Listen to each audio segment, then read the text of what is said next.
Welcome to the Clive Barker Podcast, episode 65.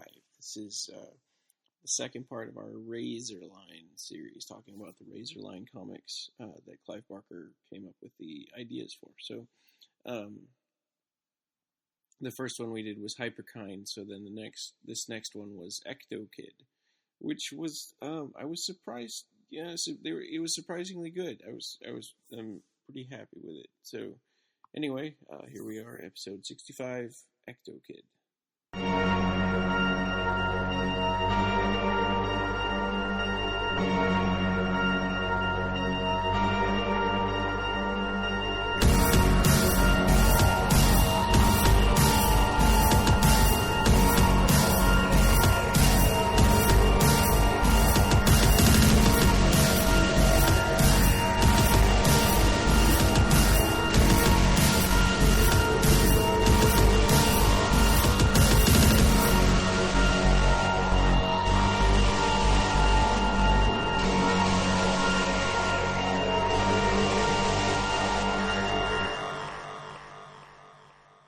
Welcome to episode 65 of the Clive Barker Podcast with Ryan and Jose. Hi, guys. Hey. So in the news, we have a little bit of news.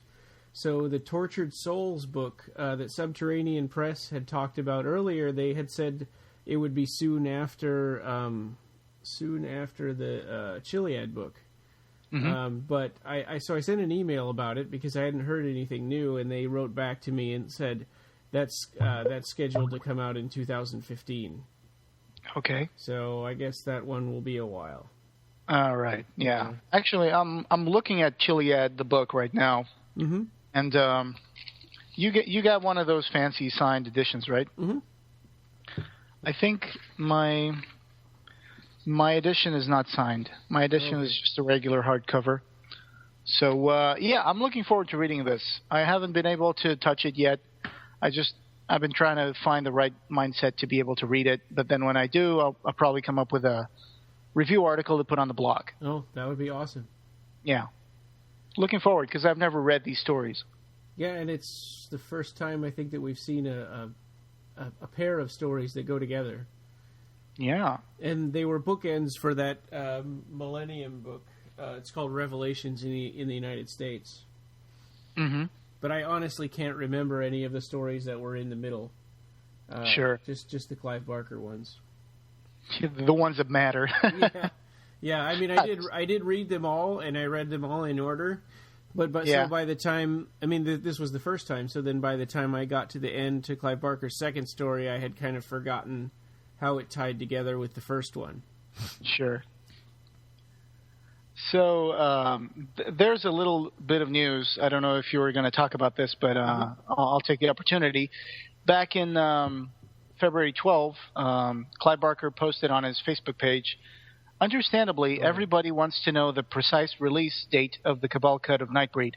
We don't yet have such a date, and for a reason that I hope makes you as happy as it makes me. The color corrections we will be making digitally are going to be extensive, and as a consequence will take a long time. But they will be, I am certain, absolutely worth the obsessive focus we are putting upon them.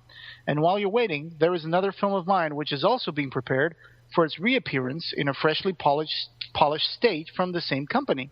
More to tell you very soon. My love to you all, Clive Barker. Yeah, so it's Nightbreed news for sure. It's Occupy Midian news, but even more, there's a hint in there that and we talked about this, we kind of think that he's talking about Lord of Illusions. It could be, because if people have been following this, 101 Films, which is a UK company, is releasing an upcoming Blu-ray of Lord of Illusions. But it's going to be high-definition theatrical cut plus standard definition director's cut with commentaries and extras and all that stuff. Which is still pretty good. I mean, I would buy that if it was a U.S. edition, but now knowing, feeling a little certain, I guess, that Clive Barker's talking about for the U.S. a Lord of Illusions done by Shout Factory, I think I would much rather wait and see what that is. Oh, wow, yeah. If it's going to be Lord of Illusions, the freshly polished state, that sounds really good. it could be something else. I'm not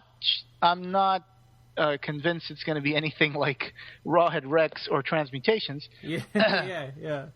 But what other movies did he make? Well, and he said he said another one of my movies, right? So he's not specifically saying a movie I directed. So there's always the possibility that he could be talking about Candyman or Midnight Meat Train, which I don't know why that would need another edition so soon, but he only says another film of mine. So but that can mean like mine as a producer, mine as a director. We don't really. It could be something like Gods and Monsters.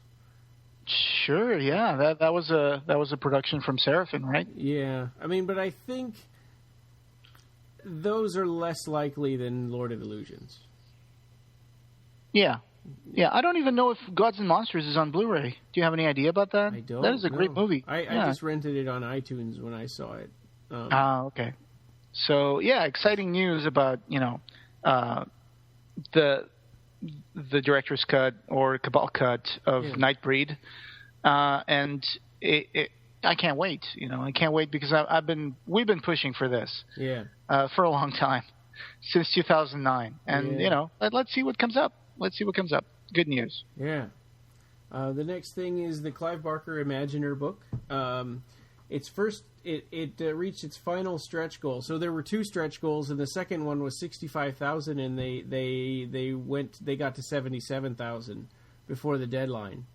So they added a new event and catalog of sketches from the 70s called Juvenilia Insomnia. So it's sketches that Clive Barker did in the 70s, and it's an event at the art gallery, and it's also a catalog for the people who donated. I think 125 or 107. Was that what it is? Or 175? 119 and up. Oh, 119. I think. Yeah. So yeah. I was a $75 backer. I mean, I'd kind of like to get that $70 one, but that's okay. Yeah, I'm sorry. I forgot. I forgot to meet the deadline. I completely forgot. When I checked the deadline, it was like a couple hours past. Oh, yeah. And I couldn't contribute to the Kickstarter, so I guess that means I'm going to have to pay full price for the book when it comes out. Well, and I guess, these things sneak up on you sometimes. I'm sorry, Thomas Negovin. Yeah. Well, and they did great, so... Yeah, I actually had a plan to contribute with 119, so I would get that stuff. But then, I don't know, it was a weird day for me, and I got some news from my family. Someone was sick, and I was worried about that. And as it turned out, when I remembered, oh my God, the Kickstarter, I went there and I was like, oh no, it was over like 2 hours ago. Yeah. But anyway, yeah, I'll still get the book. Yeah, for sure. And it's going to be officially available at Comic-Con, which I think is in July, right? Mm-hmm. Yeah, at San Diego Comic-Con. You're talking, San Diego, right?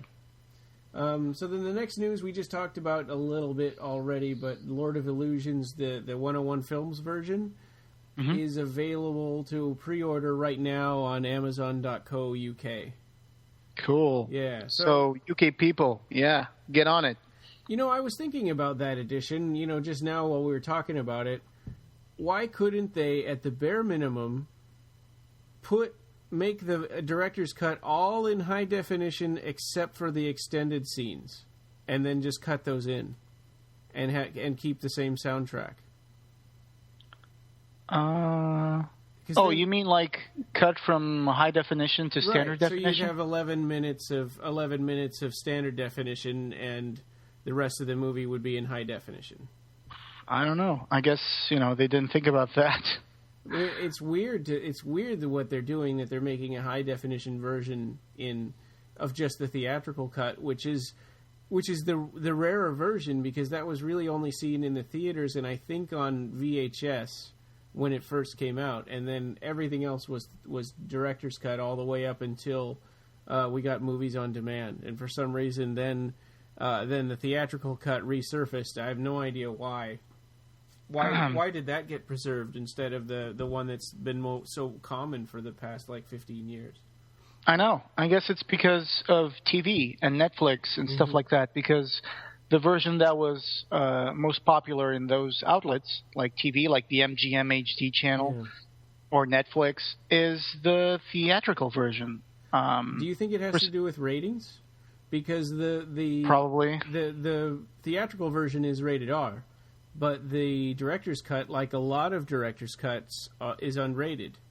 Yeah, that's probably a good reason. Good point you raised there. I'm sure that's got to be one of the reasons why they did that. As for your first point, I think, well, it's kind of what you're saying. I mean, you can watch the theatrical parts in Blu-ray quality and 1080 progressive, and you can watch the other scenes in standard definition within the same Blu-ray. You just can't watch them in a continuous fashion. Yeah, you know. Yeah. Well, that's what I would like with the movie, and you can still, with the music continuous, and cut the way that that the director's cut was cut. That just means you'll have to watch the movie twice to enjoy the footage that's in high definition, as well as enjoying the director's cut. You know, but I wouldn't mind seeing the theatrical cut again. I mean, I watched it like 3 or 4 times in the theater. Yeah, I have the theatrical cut in high definition. I got it. Yeah, from one of those HD TV broadcasts from the MGM HD channel. So I have seen it. I have taken screen caps of it as well. It's like, it's amazing, the quality. Indeed, the quality between Blu-ray and DVD is amazing. Didn't David say he has it on a DVR, but he can't figure out how to get it out of there? Something like that. Or I think he was talking about Nightbreed HD. But that was also like an upscale, but you know. Yeah. It is amazing because when you're looking at a movie in high definition, all this detail appears where you never really realized that there was that much detail. And like you can extract things from the movie if you want to, if you have the skills to do it. Like that's how I made my own versions of the Puritans photo that appears when they're in the Magic Castle. And they see, like, they focus on this picture of the Puritan standing in a doorway, and then they have these tricks that he would do, like sticking his fingers on the side of people's heads and making them see flesh through God's eyes. Oh, the drawings that were in the Magic Castle? Yeah. And so I kind of screen capped those and then, rotated them and, filled in what was missing from the frame, and, I got some really good images out of that. Yeah. That's cool. Yeah. Yeah. I really hope that's what's happening, and I think it'll be a lot less work than Nightbreed to restore that movie. I think I mentioned this before, but one special friend of the podcast has the newspaper that has the supernatural detective. When he was in Wyckoff. It's all bullshit. Yeah, exactly that one. That's cool. Yeah. David's a huge Lord of Illusions fan. Aren't we all? Yeah. So, really looking forward to that. So, the main topic for our podcast today, we're going. This is the part 2 of our Razorline series, talking about the Marvel Razorline comics that Clive Barker created. So, we'll be talking about Ectokid. Yeah. Can I just sneak in another piece of news? Oh. Yeah. Okay. I just need to say this because I've been mentioning this book in the podcast in 2 or 3 episodes, and it's been a while. It's been a while since this book was first mentioned, because Paul Kane's Hellraiser's book by Avallard Publishing has been put on pre-order in 2012, and due to reasons beyond their control, because Avallard Publishing is a very, very small publishing company, they have been having some issues in finally publishing the book, but it seems like they're really overcoming those issues, and it seems like in another couple of months the book might be coming out. Oh. So, yeah, because I pre-ordered the book back in 2012, but I was not worried. I know it's going to be a great book because Paul Kane is the man who wrote the Hellraiser films and their legacy and other books of fiction. And I've been keeping up with it because I pre-ordered the book. So I've been keeping up with Robert Simpson from Avalar Publishing and Paul Kane. And I contacted them recently this week, and I asked them, so any news on the book when it's coming out? And he said, well, actually, the book is being typeset right now, and we're just looking for binders. And in another couple of months, it will probably be coming out. Wow. So that's going to be cool. And also, Mr. Paul Kane has told me that he took the opportunity to update the book a little bit at the end of last year. So cool. He made it even better. So awesome. That's the news about Hellraisers from Avalar Publishing by Paul Kane. Maybe we should talk to him on the podcast. You know, yeah, a good definitely. time to promote his book that's coming out. Definitely. I would love to be able to talk to him when the book comes out. Yeah. He's in the upcoming that upcoming documentary too. The Leviathan. Leviathan, yeah. Cool. I've been seeing him and Barbie Wilde and Nicholas Vince and Simon Bamford all talking about it. That's awesome. I know that a friend of mine from Facebook, Gary Smart, is a producer for Leviathan, and we might be getting him on the podcast soon. Yeah, that would be good to hear more about that. I mean, all we know is like little Facebook updates. Just got finished, talking on Leviathan or whatever, but we don't really know much about usually from our friends on Facebook who are also people who worked on Hellraiser and Hellbound, and we see sometimes they post this little picture. I was just talking to these nice English people. They're doing this documentary. Yeah. So looking forward to that. And Philip O'Neill had also suggested that we talk to Tony Randall, right? Not for a lack of trying. I've sent Mr. Tony Randall a couple of messages, but I think he's either too busy because he's been producing movies, he's been editing movies, he's been doing stuff. And he's friends on Facebook. I mean, it's not he's pretty prolific writer on Facebook, but yeah. I mean, I think that would be he'd obviously be a good person to talk to. Sure. Yeah, I agree. I mean, I would love to talk to him about Hellraiser, Hellbound. I know from the documentaries and from the commentaries on the DVDs, especially the ones from Anchor Bay, that he's known to go on and say that he was in a very weird period in his life when he directed that movie, and so it was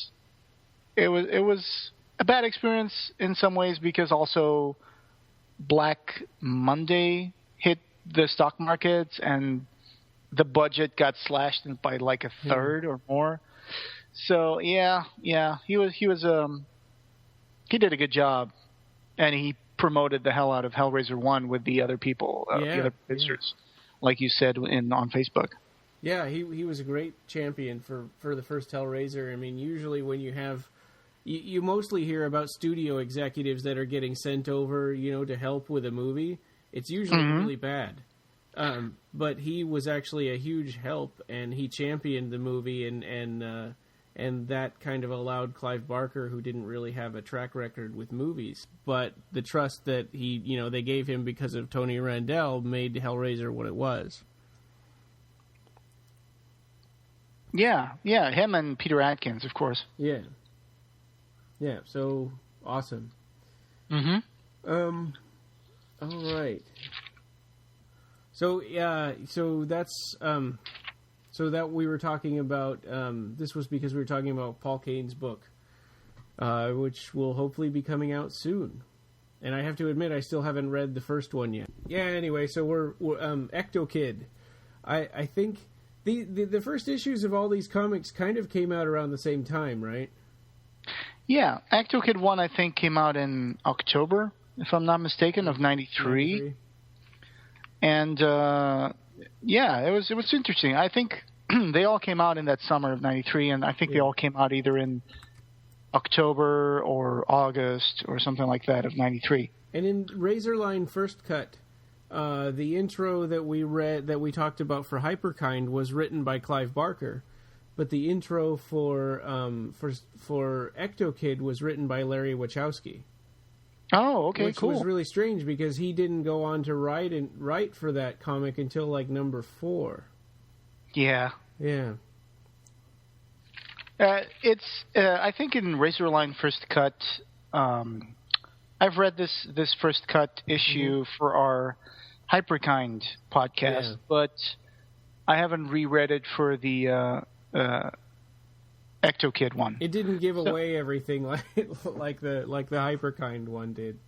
Right. Yeah. But this one, he says, Clive Barker on First Cut says the Ectokid is a dark fantasy comic with a 14-year-old boy as its hero, a marriage of supernatural adventures with very worldly concerns. So that's pretty cool. And then we see a short snippet of what was to come. And I think at least one of these pages never made it to the actual comic run, right? Yeah. The one where he meets his grandma, I think. I think the part where he meets his grandmother in Razorline First Cut. Yeah, I mean, there's a little hint of it of who she is and stuff later, but not that whole section is not there. Right, and also there's like 1, 2, 3, 4, 5. There's like 5 pages. That's a neat little intro, but it never really made it to the first issue of the comic book. So if you don't have the First Cut, you've never actually read these pages, I guess. And then it's after that. Then there's the little introduction to to Ectokid that's written by Larry Wachowski. So Clive Barker wrote the one that's before, and then Larry Wachowski wrote the one after.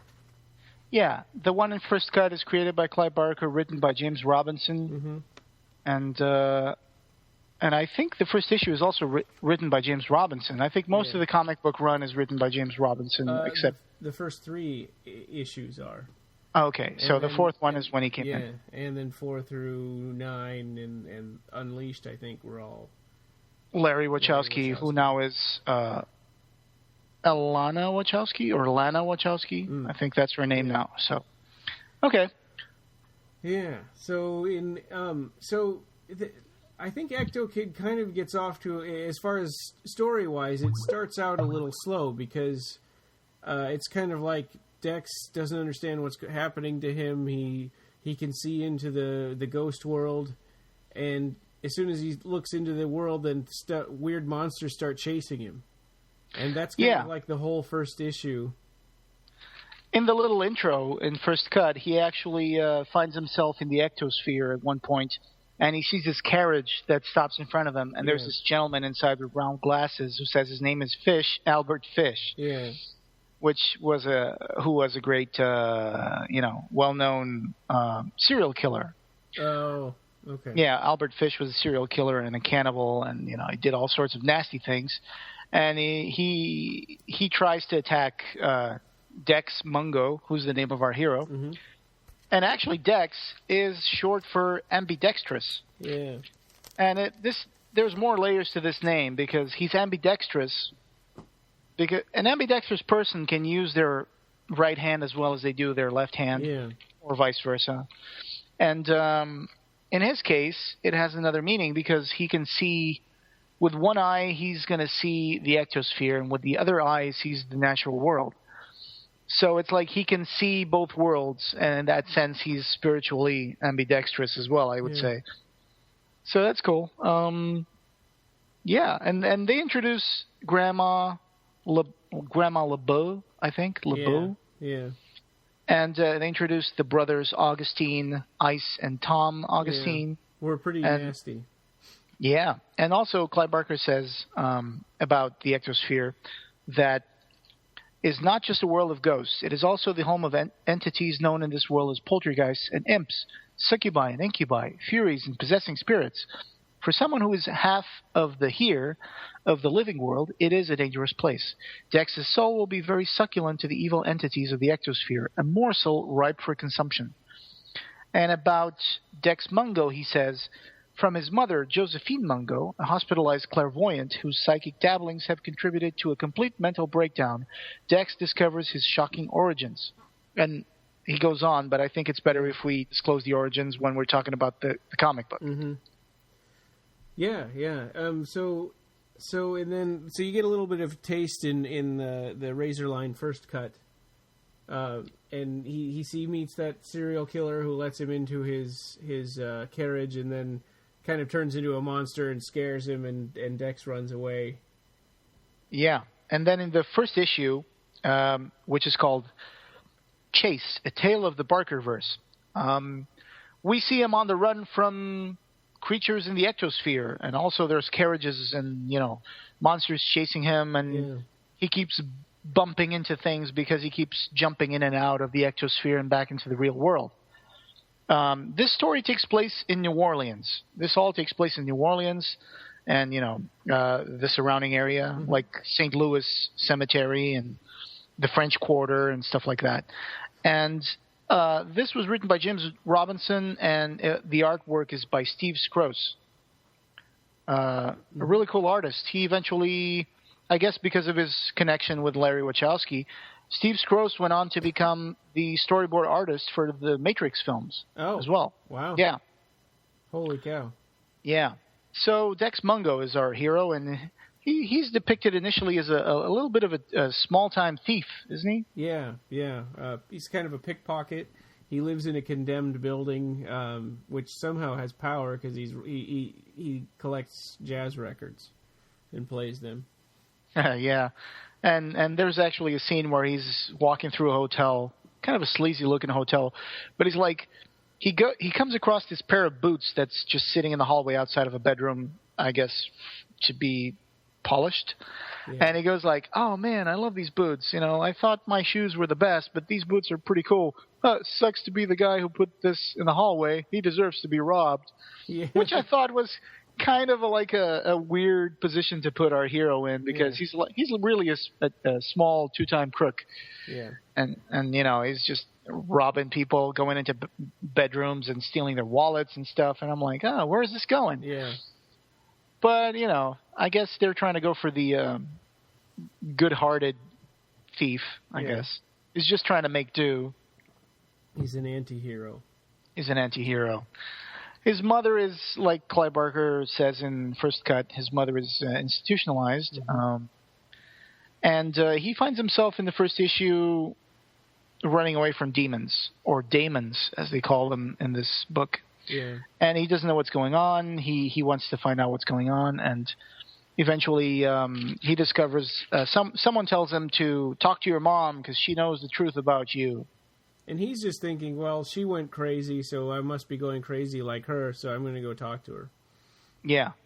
He wants to find some answers. Someone in the ectosphere mentions his dad. Yeah. Like, ask your mom about your dad. And, it's weird. It's a weird kind of... We're going to see a lot of dead people appearing, doing cameos in this comic book. Yeah. And some of the people that can be named are Cyrano de Bergerac, mm-hmm. which is actually a fantastic character. He's not a real person. Mm-hmm. But you have James Dean. You have Janis Joplin. He calls him Jimmy Dean in the comic book, which is kind of like, I was kind of like, what? Because, the sausage guy. You have the former head of the Black Panthers who was murdered by the FBI, Fred Hampton. And you also have these two anarchist Italian brothers, Sacco and Vanzetti, Nicola Sacco and Bartolomeo Vanzetti. I'm sorry, they weren't brothers, but they were Italian-born anarchists convicted of murdering two men during the armed robbery of a shoe factory in Massachusetts in the 1920s. That's obscure. I don't know how. And you have all sorts of characters. You have Edgar Allan Poe appearing in one of the stories with a sword and a gun. Yeah, that's pretty cool. So I like the way they mixed in the New Orleans thing, And, yeah, me too. Yeah, that was pretty cool. Yeah, I really like the backdrop on this. I like the design of the ectosphere. Mm-hmm. Yeah, that's pretty cool. Yeah, and I like Dex as a character. I kind of feel a little sorry for him. I mean, the some of the stuff that happens to his friends, it's just horrifying. But he doesn't really have a lot of time to feel bad about it, I guess. That's true. A little further ahead. Yeah. But so Dex Mungo, he's also kind of a mix between. He is the son of a black woman and a white ghost. Yeah. A white man's ghost. So he is in the comic book he's painted as a dark color, but he has white features, I guess. So yeah, basically the first issue is just him running away from creatures from the ectosphere and being saved by Cyrano de Bergerac wearing a trucker hat. Yeah. Yeah. That's funny. That's funny. They make a Cyrano de Bergerac with a huge nose and a red trucker cap. And he escaped. He's a really good swordsman, apparently. Yeah, he's also a very good swordsman. And then we are introduced to the brothers Augustine. The brothers Augustine are a weird couple. It's Ice and Tom. Yeah. Ice is like the brains, and Tom is the bronze. Tom is pretty dumb. He's kind of like, a little slow. But he has the ability to see ghosts, which makes Ice crazy, and Ice threatens to kill him if I guess he's jealous. He's totally jealous. He's like, they actually say that in the comic book. So Tom is their link into the ectosphere. And there is this witch called Catherine Monvoisin. She's also known as La Voisin. And she is a French witch that was burned at the stake, I think, during Louis XIV's reign. So she wants, and I think they introduced this character and then they didn't know what to do with it, so they kind of never brought it back again. She only appears like in a couple of issues. So she wanted to help them catch Dex Mungo because the brothers Augustine work for this group of people called the Expurgatorius. Yeah. Which we will hear more about down the line. Yeah, but the witch, she just kind of disappears. She basically just kind of disappears. It's true. I mean, the Unleashed has a huge gaping. The Unleashed issue has a huge gaping plot hole, which we will get to at the time. And I always thought, why did they do that when they had La Voisin in the ectosphere? They didn't need to do that, but we will get to that when we talk about the Unleashed. Yeah. So basically, we end the first issue with Dex Mungo very confused, wondering what's happening to him. He doesn't really know what's going on. And the second issue is called Mother and Son. That's when he goes to see his mom. Yeah. Yeah, and this kind of spells out Dex's backstory. This number 2 issue gives you the whole thing. Because he visits his mom and she's kind of a raving lunatic, but when she sees Dex, she gets lucid and it's like, okay, let me explain your backstory. Yeah, basically it's when he tells her that, hey, I can see things, and then she realizes that she has to be lucid enough to explain to him what's going on. Issue number 2 is also the issue where Dex Mungo decides to use his famous eye patch. Yeah, right. Because he was getting headaches and he was going nuts with the whole one eye sees one thing, the other eye sees another, which kind of appears out of nowhere. It's kind of like mutant puberty, like in the Marvel comics. It's like he's supposed to be like a teenager, and it's like, that's a time when changes happen, I guess, and that's when these things manifest. So his power manifested, and he's trying to make sense of it. And so he puts on 1 or 2 issues, he has 2 different colored eyes, or maybe on the cover of one of them, but you don't really see that in the artwork that much. Oh yeah, that's well spotted. I think he does have 2 different colored eyes, but I'm not sure if they decided upon that later in the series, or if it was like a typo, a typographical thing that they did. Or just an artistic kind of a representation of his power. Yeah. So he goes to see Bales before he goes to see his mom. Bales is this shady character who's given guardianship over Dex Mungo, but he doesn't really enforce it at all, right? Yeah. He doesn't give a rip about Dex. He just wants to leave him alone. Cashes his checks and lets him live in the streets and in the French Quarter and in clubs. And he at one point says, your friends are all transvestites and whores and, people who will be really good at letting you contract weird diseases. Yeah. So he's this narrow-minded guy who doesn't really care about being Dex's guardian. But unless he signs up on his request to visit his mom, he can't really visit his mom. Yeah. And this is a weird scene because he says, "Well, it must be Christmas or someone's birthday because for you to visit me." And it makes it seem like he's not expecting Dex, but at the end he says, "Yeah, I want to visit my mom. Yes, I knew you were coming. I already have the authorization signed for you." Yeah. And I'm like, so were you surprised or were you not surprised? Yeah. I don't get it. Yeah, and then this is a character that just gets sort of flushed after this scene because you never see him again. That's true. That's another one because they do hint at some kind of mystery behind Bales. They say, "I don't know who appointed me as your guardian. I don't know who's paying my checks, And they never mention it again. Yeah. Yeah, well, they only got 9 issues plus an extra one, so it's like I guess at the time they didn't all these little side stories. It's like we really don't have time to deal with them. Yeah, I guess at the time they didn't really know how many issues they were going to have, so they were just It's a funny in all of these issues. It's like around 5 or 6 that they started to see that there was a problem. Yeah, at least based on the letters and stuff.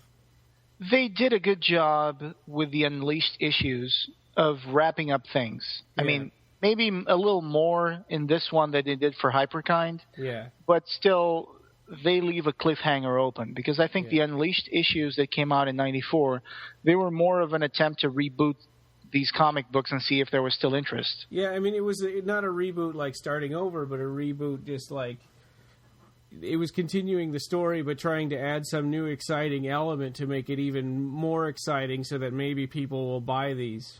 Right. Yeah.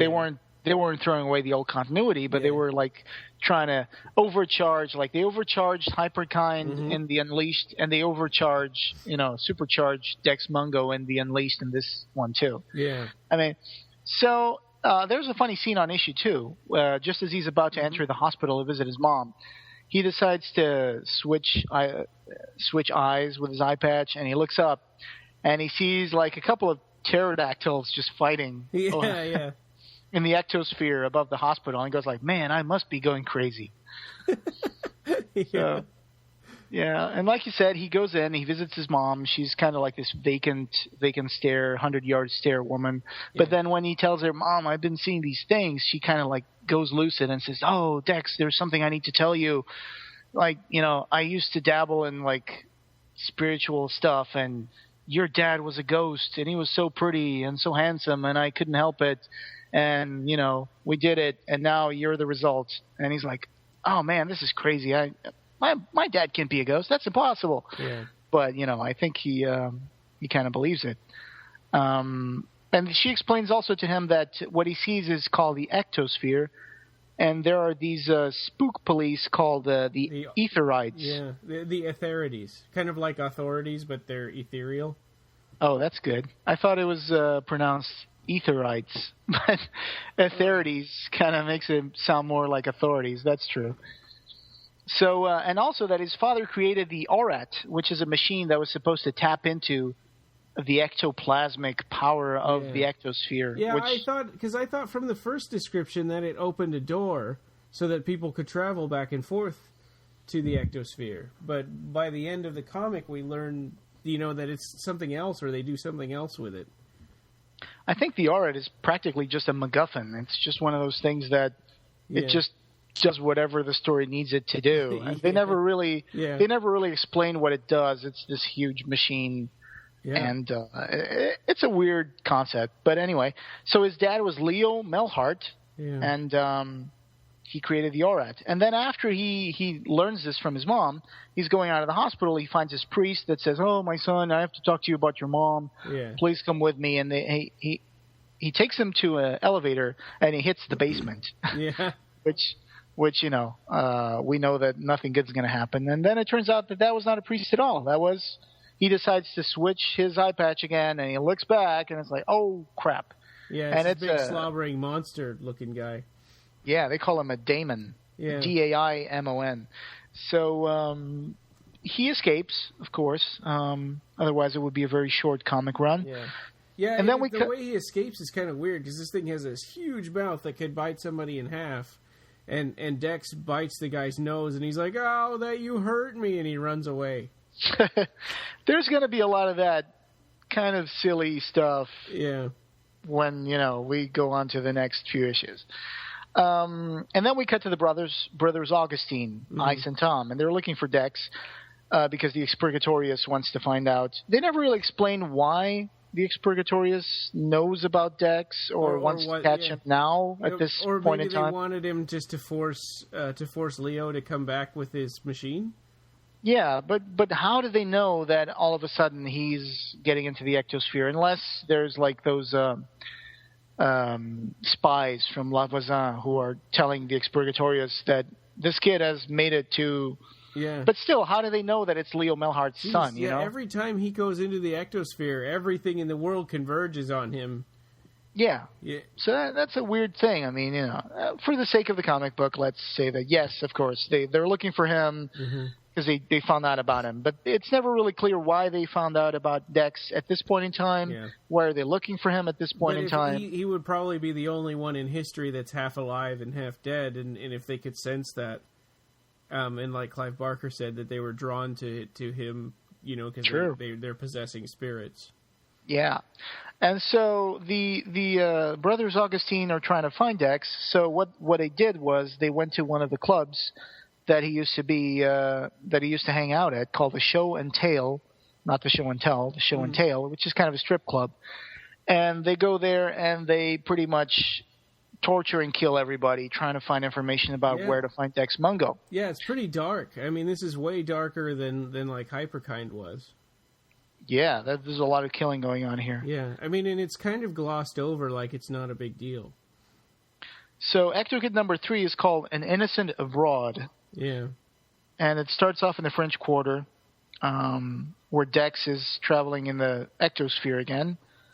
And he's just walking around. I think he's testing out his power, and he's walking in the ectosphere and he's like, oh, this is actually pretty cool. I think I'm starting to like this place. And he's kind of tackled by this guy who tackles him into hiding and says, what are you doing walking out in the open like that? Yeah. And it's like, who are you? Oh, I'm a friend of your dad. I'm a friend of Leo. It's Jindrak. Jindrak. He's actually called another name, Nigel, I think, but he thinks that Jindrak is more exotic. Yeah. And then he says, what are you talking about? Who's looking for me? I was just walking around. People were just, looking up and, nothing. There was just spirits walking around. And he's like, no, look, there's La Voisin. He's looking for you. And those people you say were just walking around, they're spies. So he introduced himself as Jindrak, and he says, oh, I want you to meet some of your dad's friends. And all of a sudden Edgar Allan Poe walks into the room. Yeah. And then there's McGinty and Kyle and Billy Tackle and then Cyrano de Bergerac again. Yeah, with his trucker hat. Yeah. And then as soon as they know him and says, oh, that's Leo's son, this is Dex. And it's like this guy Kyle the locksmith, he just completely outs himself as a rat. He's like, oh, yeah, I'm going to tell La Voisin about you guys. Ave Expurgatorius. And he's like, oh, no, this guy's a rat. So he apparently summons the other demons in La Voisin, and they kind of crash into the building. It's almost like the Matrix scene where the guys with the guns are crashing into the building where the Matrix guys are, and they just start running, and there's demons walking in through every door and window, and they go up to the rooftop, and they're just fighting, and Cyrano de Bergerac with his swords and all the other people. Yeah. So and when it seems like there's no escape because they're surrounded, the Etherites or Etherites appear, and they kind of wash everyone away in a wave of white glowing ectoplasm. Well, or at least they do to Dex. But I never really got a sense of because it looked like Jindrak got killed, right? He got stabbed through the chest with a knife. Yeah, but then we realized that nobody actually really dies in the ectosphere, apparently. Yeah, no, they said twice they said that somebody said, what happens when you die in the ectosphere? And they say you don't want to know. Oh, I thought that was more like what happens to him if he dies in the ectosphere and what happens to his body in real life. Oh, I thought it was like what happens to everybody there. I thought they could live and die there. That could be. But Jindrak does come back. It doesn't take long. Yeah. But I don't know. I mean, Kyle the locksmith, that was, I mean, geez. They had just finished introducing him and talking about how loyal he was. Yeah, that's true. That was out of nowhere. But in the final pages of this comic book, we do see the Ithorites appear, and they kind of zap the demons. And even Cyrano says, "Adieu, my friends," when the wave is washing over him. And, so everybody is washed away by this wave. Okay. Including Dex. And then they say, "This first trip in the ectosphere might be his last. The ghost of an exotic dancer sends what's left of Dex into the maw of the brothers Augustine in the next issue." So that takes us to Ectokid number 4. Yeah. Which is called "Are the Brothers My Keeper?" Yeah, and this is the first one written by Larry Wachowski. Oh, that's an interesting detail. So Dex is thrown back into his body by the Etherites. He discovers that he has this new power that he can manifest his own ectoplasm. And it's funny. It's like a goopy white substance that kind of like oozes out of his skin, which kind of reminds me a little bit of stuff like the menstruum in Weave World and stuff like that. And he can turn it into like baseball bats and like a club and and a socking thing and and then he reads the letter that his dad gave him through his friends. I think Edgar Allan Poe handed him the letter on issue 3. Here's a letter from your dad. And so he's like, "Oh, I got a letter from my dad." That's what Kyle tried to steal from him. He's like, "Oh, the letter, I'm a rat." He tries to take it from him. No, that was ridiculous.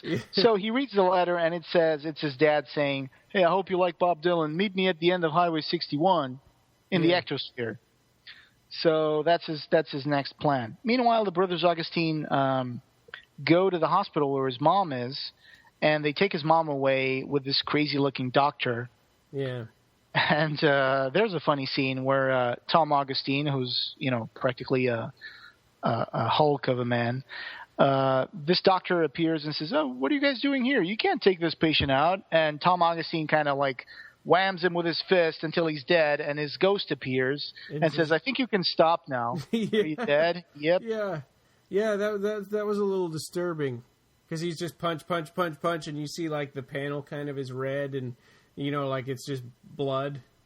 Mm-hmm. And his ghost appears right behind his back. It's like, "Yeah, you can stop now."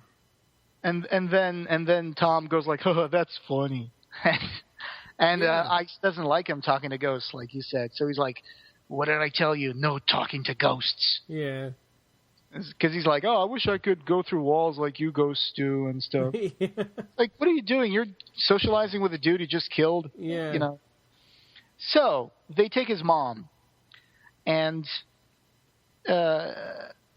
Dex goes to the show and tell, and he finds that there's police tape all over it. So he sneaks into a back window, and he discovers all the leftover of the massacre, like the chalk outlines on the floor and blood everywhere. And he sees his friend. That's the stripper there, and he's like, "Oh, thank God you're okay." And then he tries to hug her, and turns out she's a ghost. Yeah, he just walks through her. She's a ghost. She's Angela. She tells him that that these guys were here. There was a skinny guy who was really scary, and there was a big guy who was really strong. He broke my arm like it was nothing. Yeah. And they were just asking about you and what we knew about you. And she tells him that they tortured her, and I'm sorry, but I told them about your mom. Yeah. I'm so sorry. And he goes, "Oh, no, my mom." And he just runs out. And this kind of reminds me of, like, Patrick Swayze's movie Ghost. You remember at the end where these shady characters appear and take everyone who's died into the afterlife? Yeah. So the if you were going to hell, those shady guys would appear in Ghost. Yeah. And after Dex leaves, Angela's ghost sees the Etherides. It's like, "Oh, I'm ready now." So they just show her floating into the ectosphere, and she's finally free. So she just kind of was hanging out in the ectosphere until she could talk to Dex, and then Yeah. the authorities were supposed to take her away, but they're letting her do that. So yeah, and he does go to the hospital. He runs to the hospital just as he sees the brothers Augustine leave the hospital with his mom in tow, and he fights Tom with ectoplasm. That's the first use of his ectoplasmic powers. He kind of he like you said, he creates this baseball bat, and he just like wails on Tom. And I guess it kind of like stuns people when they get hit by the ectoplasm, because it's kind of like punching them in the soul. Yeah, like they say, I'm going to punch you so hard, your ancestors are going to feel it. Yeah. So this is kind of the same thing. It's like, I'm going to punch you so hard, you're going to feel it in the soul. Yeah. Yeah, which is kind of funny. And it seems like he stuns Tom, but doesn't really like knock him out or kill him or anything like that. Yeah. Of course, they do escape with his mom, and they leave behind this kind of video cell phone, which is pretty, at the time there was nothing like this. This was 93. Yeah. Of course, nowadays we think, hey, video phones are, everybody has one. Yeah. But this is a really funny looking phone. It's got a mini screen on the top. It's got like this keyboard in the middle.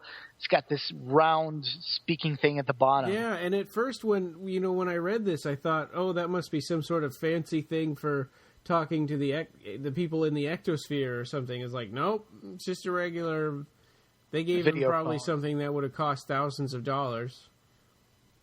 I think at the time there wasn't even anything that had video as a phone. There were portable phones, but they were like a big suitcase. Well, yeah, I remember at Radio Shack around this time that they had black and white video phones, but everybody that had to have the same exact phone for it to work.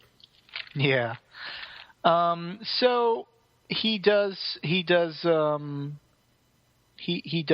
open up the. He does answer the phone. The phone does ring, and it's Ice Augustine still inside the car. And he's like, hello, boy. And he's like, let her go. I do whatever I want, freak. Yeah. And he says, you get your little half-breed butt back into the ectosphere and find that long-haired joke of a father, because if you don't get the ORAT for us, we'll start carving up your mom like you did Daddy, except you get to watch. Yeah. And so next issue, now he has a goal. He has to go into the ectosphere and meet his dad and find out where the ORAT is.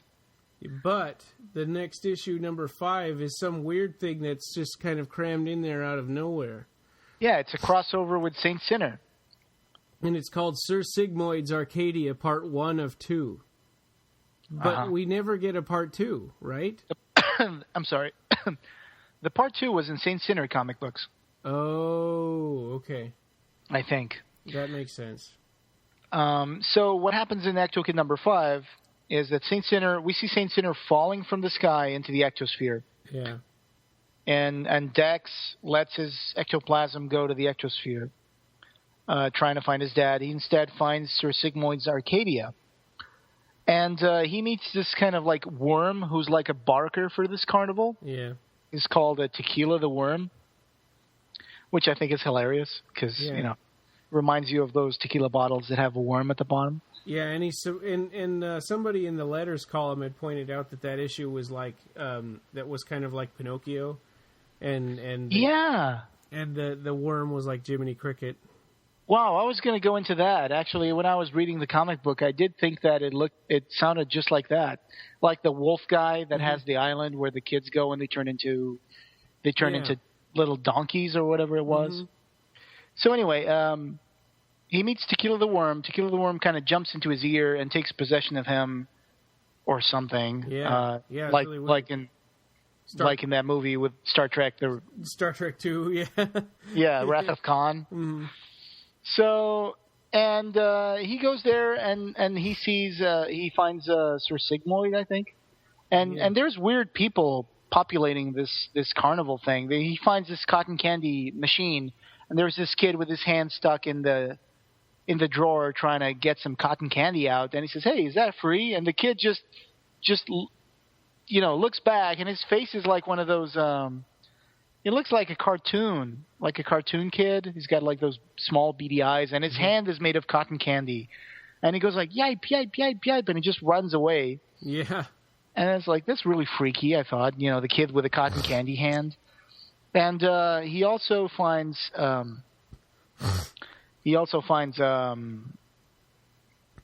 shooting gallery. Yeah. And there's Saint Sinner there shooting these little ghostly They sort of people. look like Casper the Friendly Ghost. They do. They do look like little cartoon ghosts, but they're like, you're all doomed. You're all doomed. We were kids just like you. Don't shoot us, please, for the love of God. Don't shoot us. And they can't even listen to them. They're just going bam, bam, bam, bam, getting points. And I thought that was really creepy. Yeah, for sure. It was really strange. Yeah. And it's like, wait, you should probably listen to them. And the way that they pay for all these rides and attractions and stuff is they create little coins out of their own ectoplasm. And then the Sir Sigmoid eats them. So it's kind of like they're gradually over time just giving away their entire soul until they turn into a little Casper the Friendly Ghost. Yeah, that's what makes it so creepy. I actually thought this was a great idea. The story relies on this great concept.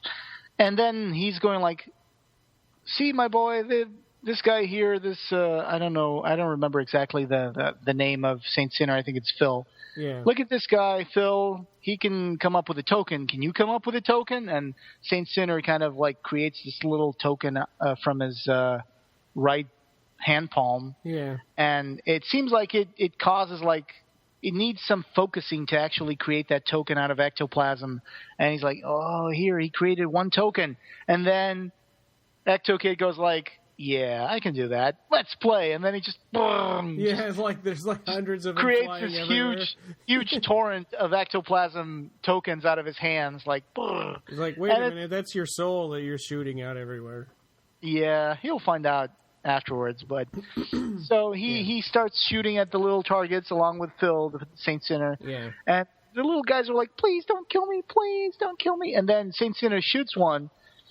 And here's the thing, Saint Sinner, the comic book character, he is this guy who apparently in his backstory he once killed one of his friends who was trying to save him or who was really friends with him.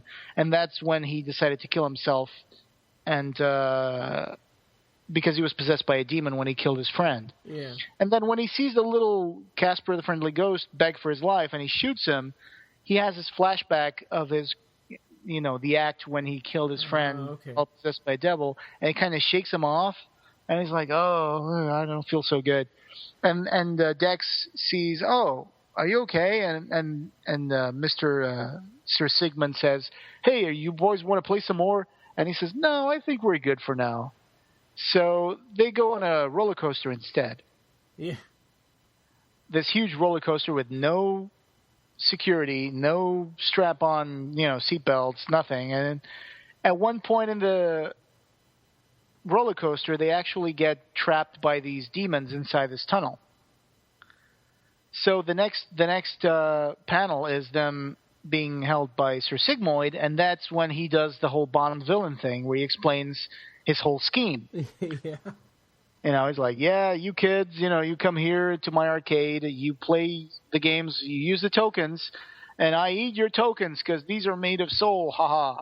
And I captured you two because you guys aren't dead. I feel life coming from you guys, and I want to be alive. And so this is one of those classic overused tropes where the guy goes like, oh, okay, so you want to eat my tokens? You want to eat my soul? Here, have some tokens, have my soul. And Ectokid just starts manifesting all this torrent of tokens, and Sir Sigmoid starts eating them all. Nom, nom, nom, nom. Yeah. And he starts getting really, really fat like Jabba the Hutt. And he becomes so expanded that after a while he's like, oh no. And Dex claims back all his ectoplasm out of his body, and he just kind of explodes Sir Sigmoid. Yeah. And Dex gets his ectoplasm back. Then the lame thing is that they escaped, but Sir Sigmoid was fine. He was kind of like, hey, the tequila was like, hey, are you okay, boss? He's like, yeah, I'm okay. Yeah, it's like, that hurt, you know. But yeah, which was kind of lame. I mean, the rest of the comic has been pretty dark, and and for that, it's like we never see this guy again. They could easily have killed him.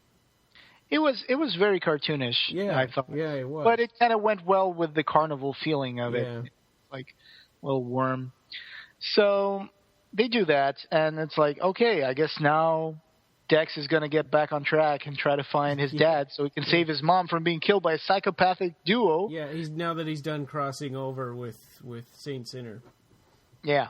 So that leads us to Ectokid number 6. Highway 61 Revisited. Yeah. So I like the structure of this story because it's like a flashback story. Mm-hmm. And we see Ectokid's head tumbling through the ether. Completely disembodied, but we know that it's ectoplasmic because it's just oozing ectoplasm. Mm-hmm. So, and he's like, "Wow, I'm trying to remember where I need to go and what happened. Oh, yeah, right. I remember being in a car, and then we see this demon smashing his face against the windshield in slow motion. I thought that was really cool. And they keep going back and forth in the flashback, and him collecting his own body from the body parts from the ectoplasm." Mm-hmm. So that was cool. Yeah, and then kind of stitching him back onto it, like, smooshing him back onto his body so that... Yeah, he's like, oh, there's my arm. And he's like, he puts it back in place. So then we cut to him going to find his dad, because his dad said he was going to be at the end of Highway 61. So what Dex Mungo did was he went to Highway 61 in the real world, and then he laid down on the floor in the middle of the desert for some reason. Yeah. And he let his ectoplasm go to the ectosphere. So he finds him walking in the desert. Leo sees Dex. He goes like, "Oh my God, is that you? Oh no!" And then they hug. Mm-hmm. And he's like, "Oh man, this is my dad. Hey, you're my son." And then he says, "Oh, I want to introduce you to some of my friends." Mm-hmm. And that's when he shows him like Fred Hampton, those Italian brothers, James Dean, Janis Joplin, and Jindrak. And Jindrak is different now.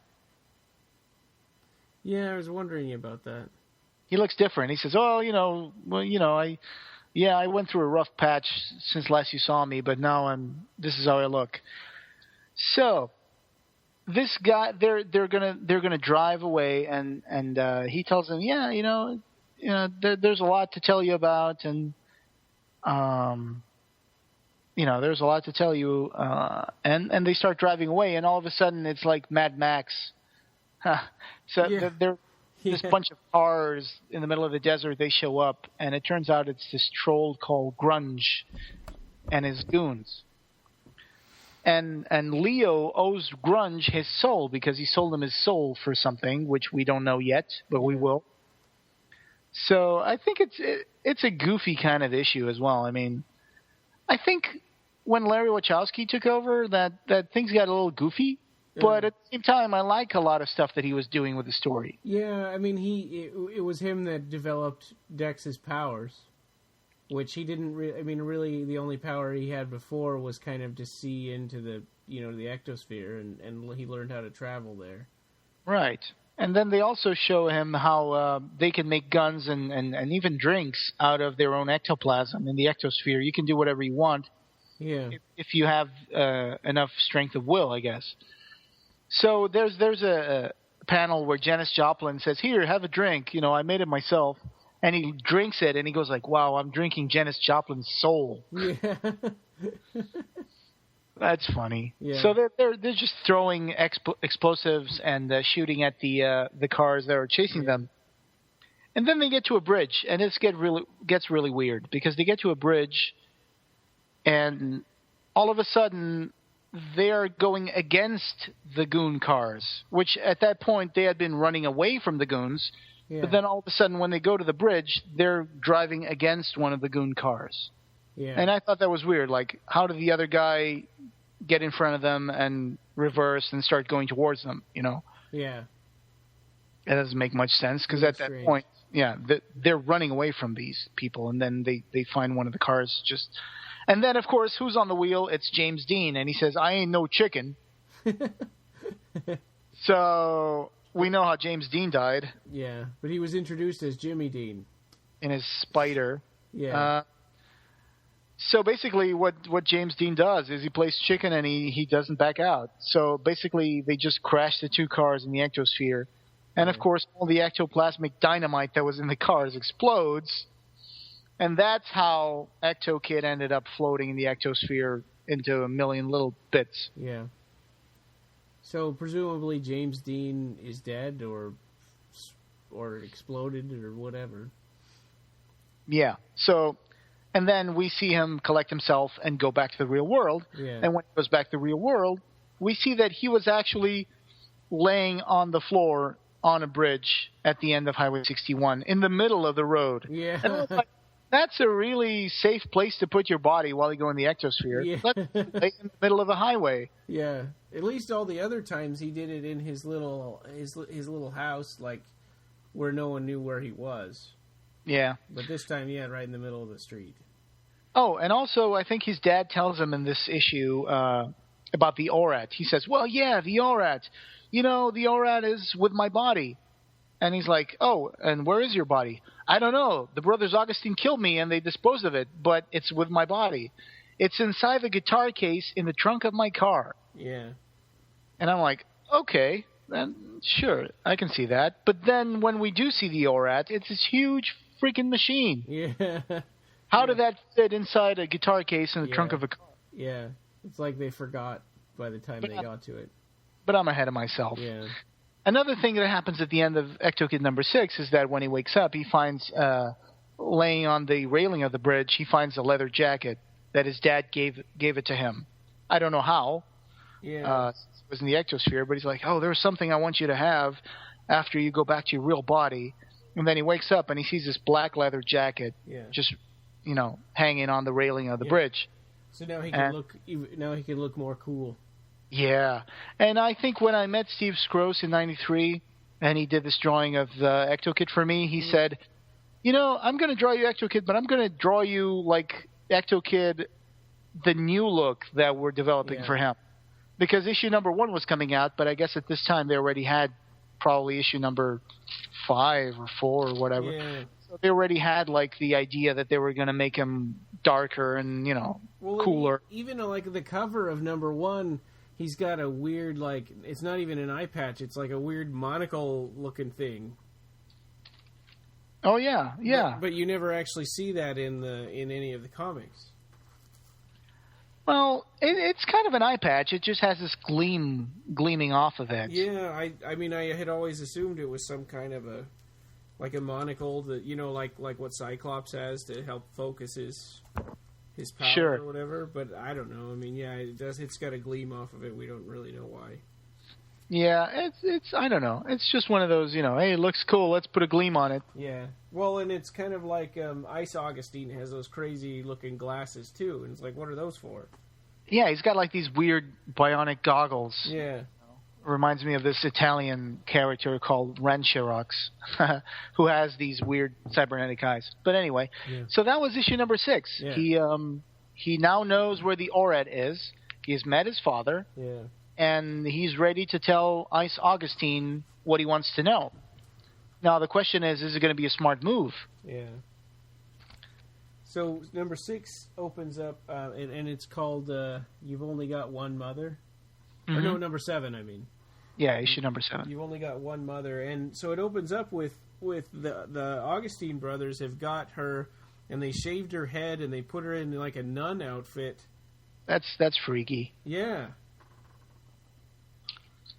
Yeah, they do that. Usually, Ice Augustine wouldn't have the patience for anything like that. He just seems to like killing people. Yeah, I think it's more of the other crazy doctor they had with him that likes to do that stuff. They have this crazy doctor tell weird, kinky stuff to Josephine Mungo in small panels, like, "I'm going to take your body temperature." So in this issue, Ice Augustine calls Ectokid on his weird video phone, and he says, "Hey, we got your mom. We're shaving her head. We're putting her in this nun outfit." And then they put her in this weird torture thing called it's like a chair, a special chair where she has to kneel. and it hurts her to do that. Yeah. It's just a weird sequence.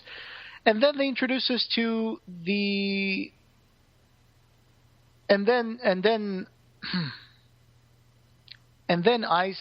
Jesus. And then Dex Mungo says, "Okay, I know what you guys want to know, so here's what we're going to do. You're going to meet me in the cemetery." And Ice Augustine kind of flips a gasket and goes like, "You can't tell me what to do. You can't tell me what to do." And he throws the phone on the floor, and he puts his boot on the screen and says, "Lick my boot, lick it." Yeah, he goes totally nuts. Like he's totally disconnected from reality. And then when he says, "You're not gonna kill my mom because I know what you want, and the Expurgatorius wants the Orat. So you have to play by my rules, and you have to meet me at St. Louis Cemetery at midnight, and I'll show up and tell you where the Orat is." Yeah, and then Ice gets so mad he shoots the phone, which explodes. Yeah, he shoots the phone explodes in a huge, bright explosion. And then he goes like, "Tom, you need to get me another phone." I think, if I recall correctly. But so Dex comes to the cemetery to meet the brothers Augustine. He shows up a little late, which makes Ice very, very angry. We do get to meet the Expurgatorius. They do show us the Expurgatorius. Yeah. They're this group of people, which they don't really say the names. Yeah, one of them is called is it not the bishop? What is it? The cardinal? The cardinal, yeah. There's another one called the senator, who's a hopeful presidential candidate. Yeah. There's another one called the manipulator. He handles like public opinion and media and stuff like that. And they all want the Orat. There's also the general. And the general was having this weird dream sequence when we're introduced to the general. He has this weird sequence that he has the Orat, and he's now powerful, and he can create this huge army of dead people coming through the Orat. And there's this dream where he's defeating a demon Saddam Hussein. Yeah, it's really strange.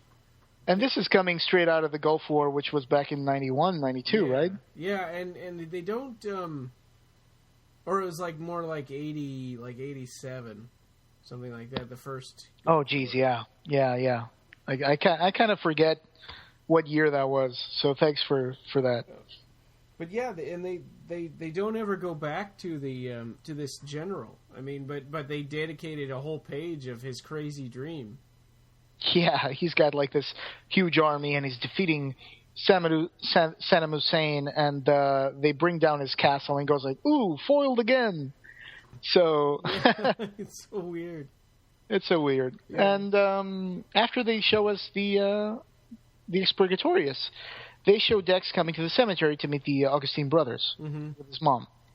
But he's smart. He didn't show up in his physical form. He showed up in his ectoplasmic form. Yeah, which really makes Ice mad because he wanted to kill him. Yeah, and only Tom can see him. And Tom is getting freaked out because when Dex shows up at the cemetery, all the ghosts in the cemetery start getting really agitated. Yeah. And Tom can see the ghosts, and he goes like, "Oh, I don't like this. Something happening. We should get out of here. We should get out of here." So he shows up, and he says, "Okay, Tom, tell Ice that the Orat is in the trunk of the car where you put my dad's body, and it's in a guitar case." And then once Tom says that, Ice goes like, "Ha, that's what I wanted to know. Now I'm going to kill your mom." And Dex goes like, "Oh, no, you're not." So he jumps into Ice Augustine, in his ectoplasmic form. So their souls kind of slosh together. And it's really weird because then he takes possession of his hand, just like it happens to Ash in Evil Dead. The Darkness. Yeah. Or Evil Dead 2, I guess. Yeah. Yeah. And he goes like, I'm going to kill your mom. I'm going to kill your mom. I'm going to do it. And then he controls his hand. It's like, get out of my head. And Augustine puts his hand under his boot to keep Dex's hand at bay. And he grabs another gun. He says, "I'm going to shoot your mom. I'm going to do it." And then Dex uses all his power to like release his hand. He grabs a gun from the boot and puts the gun against Ice Augustine's head. So he's got one gun against Dex's mother and the other gun against his own head. Yeah. And he's like, "You got to be kidding me." And that's the cliffhanger that this comic ends in. Mm-hmm. I thought that was a really cool, cool twist. Yeah, it was a good issue. Yeah, it was a good issue. I like the way that he showed up in his ectoplasmic form. Yeah, that was smart. And so number 8 is kind of it's Souls Made Whole. Mm-hmm. Which it says the title on the cover and on the inside.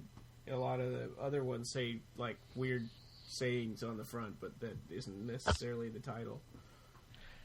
Yeah, so the Mexican standoff that we see in the last issue, they show Ice holding the gun to his mother's head and holding another gun to his own head, but I guess Ice's will was so strong that Dex Mungo starts oozing out of his hand in the form of ectoplasm. Mm. So he just oozes out and splashes on the floor, which makes Ice really, really happy. He goes like, "Ha! I beat you! I defeated you!" And he's like stomping on the hand, and I can see you now. And he stomps on the puddle of ectoplasm and he splashes it around and he's like, take that. Yeah. And we kind of see like the shape of Dex in the ectoplasm. He's like, "Oh no, he defeated me. Oh, I'm in agony." And we will understand more why he's in agony a little further ahead. But he goes and he says, "Ha, now I'm going to kill your mom." And he goes like, "Mom?" And he kind of like looks at Dex Mungo's mom and says, "Oh, Mom, I'm sorry." Yeah. And he just lets her go and he walks away and he's like, "I'm feeling kind of weird, but whatever." Yeah. Which was kind of like a WTF moment for me. I was like, what the heck just happened here? Yeah. And then what we understand is that Josephine Mungo picks up what's left of Dex's ectoplasmic form and takes it to this place where she used to perform magic, I think. Mm-hmm. And she says, when you entered Ice, you merged with his soul. So he got a piece of you and you got a piece of him. Yeah. That's what saved my life because he recognized me as his mom when it was your piece of soul that was in him that kind of prevented from him killing me. Yeah. But now she has to remove Ice's piece of soul from inside Dex. And it's funny because Dex says, "Is it gonna hurt?" Yeah. And she kind of cranks open his mouth, his ectoplasmic mouth, really, really wide, and just puts her arm in and pulls it out and scoops it out and throws it in a bowl. And it turns into Ice Augustine's hand, and it kind of starts punching Dex. Yeah. So it's like, "Hey, you can't do that. You're just a hand." You're just a hand. And then it's like, and then Ice Augustine, I guess he felt the presence of his hand, his ectoplasmic soul piece. Mm-hmm. So he just bursts into the building and goes like, I knew I could track you. I could feel my ectoplasm here. Yeah. So he's like, "I can see you now, and I can see you now too. So now I can fight you." And all of a sudden, his mom, which has been like absent since all this began after she took Augustine's soul from Dex, she shows up in this weird looking armor, and she's all like super strong, and she's like floating, and she's got like these glowing eyes, and she like assumed her like power shape or something. I don't know. Well, but in the panels, when you look at the panels, it's only when she's facing off against Ice that she looks like that. So I think it's an illusion. I think so too, because you see that in other panels she just has her robe and her shaved head. Yeah. But in other panels she has this weird looking crown and armor and all that stuff. So she does manage to expose Ice Augustine's soul, which is this black, twisted, gnarly thing. And inside it, there's this weird kind of like spiral shape of white ectoplasm that belongs to Dex. So she says, now you have to take your piece of soul away from him because that's how he can see you and he can fight you because he has a piece of your soul inside him. So he just goes and he yanks it out and he recovers his lost power and his lost piece of soul. And that's how he, and then that's it. That's how he kind of defeats Ice Augustine. Unfortunately, it doesn't prevent him even though he can't see Dex anymore, he can still see his mother. Yeah. And he does shoot his mom. Yeah, and she knew it was coming, but she did all that anyway to, and it was kind of a nice moment because it was like she expected it to happen. She sacrificed herself for Dex, and she knew that she was going to be reunited with Dex's father anyway. She actually says in one of the panels before she's shot, she says, "I'm ready for you now, Ice," and then Ice kind of shoots her. Yeah, kind of like Obi-Wan Kenobi. Yeah, that's a good point. So even though Dex Mungo is devastated, Ice can't see him anymore, and he shoots his mom, and he says, "Oh, I bet you're bawling your eyes out right now. I shot your mommy." So yeah, but like you said, she's free. She's gonna go into the ectosphere. The Etherides appear, and they go like, okay, so they come to claim her. And he sees the Etherides, and that's the end of this issue, I guess. Yeah, and in the letters column, they had already they knew now that the next issue was going to be the last one, except for what they were calling a seasonal special. So he said, but don't worry, unlike all these other Razorline comics. Ectokid is going to get a new life because we've got an animated feature in the works, and Dex is about to ooze to new heights in the world beyond. Yeah, issue 9 is called "Love Is Like a Bullet." It's a little bit of a filler story, and I think they were trying to make Ectokid become this kind of like Harry the Moor character. Because the whole story begins with this guy walking into a club and pointing a gun at Dex and saying, "Annabelle, I love you," and then he shoots. Yeah, and Dex is like, "Mark, no." And then they go on a flashback thing, which is something they already did in another issue. But what happens is that, it's like Ectokid was just waking up one morning and someone knocks on his door, and it's this, beautiful blonde widow wearing a body-tight suit and this veil, and yeah, she looked like some kind of like superhero or something. The way she was dressed. It looks also as well. It looks a little bit like one of those detective, things where this hot woman comes to a detective's office and goes like, "Oh, I need your help. Yeah, I need your help with my husband." And what it turns out to be is that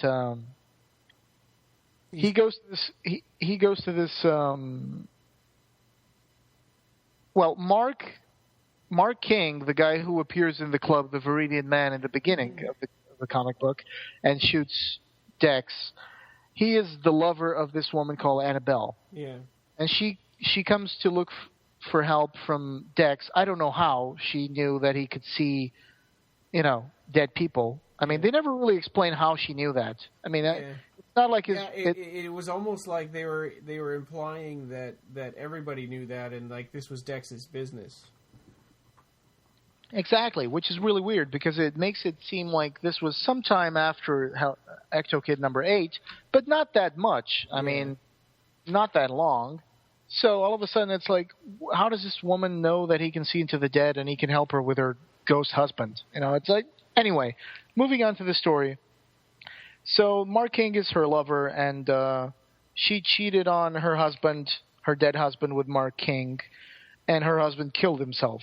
And because he was paralyzed, right? So that was kind of why she cheated on him. I think so, yeah. So, and then this woman would sleep with her husband's suicide bullet under her pillow for some reason, and she was really, really regretful and remorseful about it. And her lover was looking for reasons why she didn't want to hang out with him anymore. Yeah. And her husband killed himself. And for some reason he thinks that her visiting Dex means that she's having a sexual relation with Dex. So he gets really jealous. And Dex, the first meeting, Dex uses his ectoplasm to beat the guy up. Yeah, because this guy, Mark King, met Dex in an alleyway after he had met Annabelle for the first time, and is like, "Stay away from Annabelle," Yeah. you're the reason why she's not paying attention to me anymore. Stay away from her. Bam! And he hits him with a punch, and he goes like, okay, my bad. I thought I was dealing with someone who was sane. Yeah. And then it just creates this huge soccer made of ectoplasm. Yeah. It starts twirling it around and goes like, I don't know you, man. I don't know Annabelle. I met her today. It's if you want like a sock full of quarters or something, but it's made out of ectoplasm. He's like, if you want a piece of me, I'm not going to hold back. So, bam! He knocks him down, and you see like teeth flying off and stuff. Yeah. But anyway, so he does go to Annabelle's house, and there's like her husband's ashes there. And she says, I feel my husband's presence. Can you talk to him? Can you tell him that I'm sorry? And he says, oh, yeah, I can see your husband. He's right there. And he's saying, yeah, I love you too, baby. But you got to let me go because I can't move on because you sleep with my bullet under your pillow, and he has this gaping hole in his chest where he shot himself. And Dex says, you can fix that in the ectosphere, right? You don't have to carry that wound around. He's like, yeah, I do fix it, but every once in a while it comes back because my wife needs to forgive me and let me go. Mm-hmm. And he says, please tell my wife to forgive me and let me go. And he says that. And this whole conversation is weird. I mean, it's kind of awkward because she's talking to Dex and he's talking to Dex both at the same time, and it's driving him crazy because they're all talking at once. He's like, stop talking to me. I'm trying to listen to your dead husband. Yeah. But then, okay, so that's it. They'd never even show him saying that to his wife. They just say, okay, that fixes it. And then next panel is Annabelle and Dex are at a bar having shots to celebrate that they managed to help her husband move on. Yeah. I guess. And that's when we go back to the beginning of the comic book, and Mark King enters the club, and he sees them having drinks, and he goes like, I love you, Annabelle, and he shoots Dex Mungo, and of course, predictable, Annabelle jumps in front of Dex Mungo, and she gets killed by the bullets. Yeah. And we didn't know 100% that was going to happen just because it was we had been reading that this was going to be the last issue. Sure. but then, of course, 99% sure that that Dex wasn't going to die. Yeah. And then, of course, the other guy goes like, oh, no, what have I done? Oh, I'm sorry. I didn't mean to kill her. Yeah, and then, of help. course, her ghost shows up, and she's like, oh, is this what death is like? And it's like, yeah, pretty much. You're going to see the ectosphere. That's pretty cool. And then the Etherites appear, or the Etherides appear, and they take her into the ectosphere, and she's free. Yeah. Everybody becomes free when they go into the ectosphere. Yeah. So that was the end of Ectokid number 9, and and then in the letters of that one, they're like, okay, this was the last episode or the last issue, except for our upcoming special, but watch for the Saturday morning cartoon and the Ectokid line of toys and the Virgin game Ectosphere, all in 1995.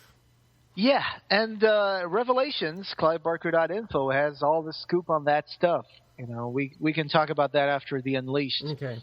But yeah, Ectokid was at one point going to be developed for Nickelodeon. Yeah, it made me sad to read that because they're all like, yeah, all these other Razorline comics are going down the tubes, but we've got all this stuff going on, so we're going to be just fine. So in October of the following year, Ectokid Unleashed came out, and the story was called Unnatural Causes. And the artist for this comic book was Hector Gomez. Okay. Yeah, it wasn't Steve Scrooge anymore. I didn't read that. Huh. Hector Gomez. It opens up with the Expurgatorius, and they live in like this creepy-looking kind of building, and they open up to the brothers Augustine, and Ice is going like, "No, I won't do it. You can't make me." And they're like, "Well, you failed us, and you let the kid go. So now we need someone to go into the ectosphere and find Leo." Because even though we have the ORAT, we don't know how to operate it. And again, the ORAT was supposed to be in a guitar case in the trunk of a car, but then in this issue, the ORAT is this huge machine. And the story on this one is by Dan Abnett and Andy Lanning. Mm-hmm. Yeah, I never heard of them. Yeah. And I'm not going to... It is a better issue than the one they ended the series in, like number 9. Mm-hmm. Number 9 was pretty weak, but this number one 9, actually... they should have made a little more effort to tie up the storyline instead of doing some weird extra thing. Yeah. I think they were just like, let's just do some filler, and, that's it. But this Ectokid Unleashed actually goes to some troubles to pick up loose threads and kind of like give them a final closing while still leaving an option for a continuation. So the Expurgatorius executes Ice. Yeah, so he could become and their his brother holds him while they stab him with this knife through the heart. Yeah, that's pretty cold. I mean, obviously he never really worries about death, but you'd think he wouldn't take part in murdering his brother. Yeah, well, in this issue, the ghostly Ice becomes kind of ambivalent in some way. We don't really know what his motivation is after he is killed by the Expurgatorius, even though it's more like he's not serving the Expurgatorius 100%, but he's also got his own agenda. But they never really got any other issues to expound on that. No, well, and you knew that he couldn't be trusted. And you knew something bad was going to happen when... He's a total psychopath. Yeah. So they kill Ice so he can be their man in the Ectosphere. They want him to find Leo Melhart. Yeah. So what he does is he goes to find Dex in the Ectosphere. Mm-hmm. We see this image of Dex. He's like, "Oh, I'm going to go into the Ectosphere," and then when he's about to, when he turns around, there's Ice there, and he goes like, "Oh no, you killed my mom!" And he's like, "No, wait, I'm actually on your side now because look," and he opens up his shirt. "The Expurgatorius killed me. I was loyal to them, and I got a blade through the heart. So I want to help you find your dad." And because Grunge is holding him hostage, Yeah. It's like, why should I trust you? Basically, he doesn't have a choice. So he finds out that Grunge is holding his dad hostage because Grunge owns Leo Melhart's soul. Well, and there was one part where Dex was like, all right, okay, but if you do one thing, and he turns around and you see Ice go, sucker. Yeah. Like, so we know that... you didn't have to do that. We know that he's not 100% behind Dex. But anyway, so he tells Dex before they go to rescue his dad from Grunge's prison, he tells him, don't think that your dad was like this goody two-shoes. Your dad was one of the Expurgatorius. Yeah, which is really interesting because we never heard that before, and we never understood anything about Dex's dad and why he built this machine. Exactly, and that's one of the threads that they kind of tie together in this issue because they say, well, the Expurgatorius is the cardinal, the general, the manipulator, the senator, and the scientist was Leo Melhart. So Leo Melhart wanted to create the ORAT for the Expurgatorius to control the power. But of course, something went wrong, and he went rogue, and they had to kill him. So they go into Grunge's prison, they spring Leo, and then Dex confronts him with, what Ice told him. And he says, Dad, is it true that you were one of the Expurgatorius? And he's like, oh, man, I was another person. That was another time, So, yes. and basically Ice knocks Dex out. And he says, ha-ha, bang. And he hits him from behind and says, the truth hurts. And, basically, he takes Leo Melhart and leaves Dex in Grunge's prison, and he wakes up to find himself surrounded by demons and Grunge. And he's like, I got the son of Leo Melhart.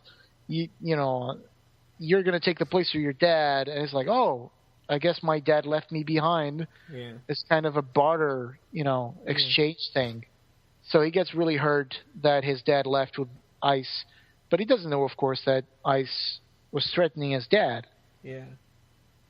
Yeah, and then another interesting thing, these creatures are starting to fight him, and he's getting overwhelmed. He's like, all right, time to go. And he tries to go back to his body. It's like, oh, crap, I can't go. Because it turned out that Tom had found Dex's body and moved it. And if you don't know where your body is anymore, you can't go back to it.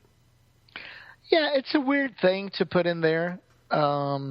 It's a weird thing to mention that his powers rely on knowing where his body is. Yeah.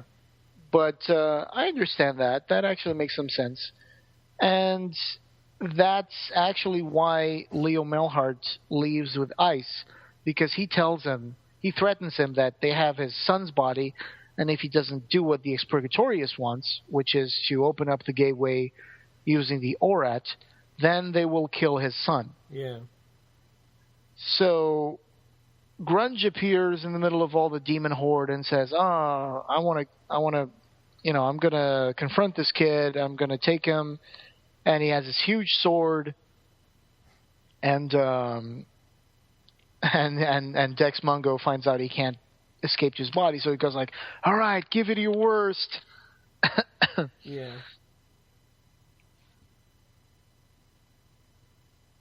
And Grunge was like, "Oh, you don't have a clue what my worst is," or something like that. So he says, "You have no idea how bad my worst can be," and then he goes like, "Your death will be just the beginning," and he starts throwing Dex around. Yeah. And of course, the reason why Dex escapes Grunge, who was actually kicking his butt, is that the authorities intervene. And Grunge gets scared away and goes like, "Oh no, take him, take the brat if you want him. Just leave me in peace." And he looks up, and there's the Etherites appearing through the walls of Grunge's prison, and they bring his mom. And she says, "They brought me back, Dex, from the light. They want me to tell you of the danger." And then she tells him that the Expurgatorius has now the Orat and its creator, Leo, and the Etherites don't want the Expurgatorius to yield this much power. Mm-hmm. So they tell him that they can give him a greater control over his ectoplasmic form and tell them where his body is, but that comes with a price. And the price is, of course, that they have to tear his soul apart. Yeah. And they put him back together, more powerful than he was before, kind of like what happened to Megatron in the Transformers cartoon. And Hyperkind in The Unleashed. Right, yeah. They get torn apart and rebuilt. He's going like, whoa, I feel kind of strange. So now he has more power of his ectoplasm. Mm-hmm. He is more powerful, and he can trace where his body is at all times because there's a little ectoplasm thread that goes from his wrist all the way to his body. And he can only see that thread when he's using both his eyes at once. Yeah. And in this issue, yeah, it's true. One of his eyes is blue, the other eye is brown. So yeah, that's interesting. So we have a different artist and different writers. Yeah. So in the meantime, Leo Melhart is operating the Orat for the Expurgatorius, and we see Tom being possessed by the ghost of Ice, and they have Dex's body on the floor next to them, and he says, "If you don't do what we want, we're going to kill your kid." So the cardinal of the Expurgatorius says, "Open the gateway for me and let me have power." And so he says, "Okay, well, here we go." And he opens the gateway, he opens the conduit, and there's this blast of power that destroys and tears the cardinal apart, and at the same time transforms him. Mm-hmm. And it transforms into this generic beast-like creature. Yeah, it kind of looks like a werewolf. Yeah. So all the other Expurgatorius are like, yeah, I want some power too. It's like, you want to be a monster? Yeah. All right. We never really understand what kind of power they had. Why is this happening? Why is this happening? But then, of course, Ectokid follows the ectoplasm line to his body, and he wakes up and he goes like, "Hi, folks, did you miss me?" And he's like, "Whoops, is this a bad time?" Yeah, and then he starts clobbering him with his ectoplasm baseball bat. Yeah, and he says, "You can shove it," and he hits Tom Augustine with his baseball bat made of ectoplasm, and the actual sound written on the page is whack. Yeah. Whack. There's a lot of funny sounds in this issue. There's whack, there's SKNTCH, Skunch. Yeah. There's KRNTCH, Crunch. And then Wuck. Wuck, crack. Yeah. With a K. So that's funny. Mouth, Augustine. Oh, mouths. Yeah. So Dex is fighting Tom. He's now more powerful, and Ice is taking control of Tom's body. But ultimately, he says, I like the feeling of my new strong body. That's Ice controlling his brother's body. And then in the next panel, there's a full-page splash of Ectokid saying, so do I. And then he hits Tom Augustine and says, Croc. Yeah. Krwokk. Yeah. Rock. So, yeah, and then he has to confront the Cardinal, because that's the other monster. And he doesn't the rest of the Expurgatorius has been wiped out by the Cardinal, because they were like, hey, Cardinal, let us get some power from the Aurat too. And he's like, no, I'm the only one who matters, you guys. Yeah. I don't need you guys anymore. I'm going to kill you. So the Cardinal kills all the other Expurgatorius people, and he attacks Dex. And then Leo says, Dex, you got to get to the Aurat and throw it into reverse. So basically that's how they defeat the monster.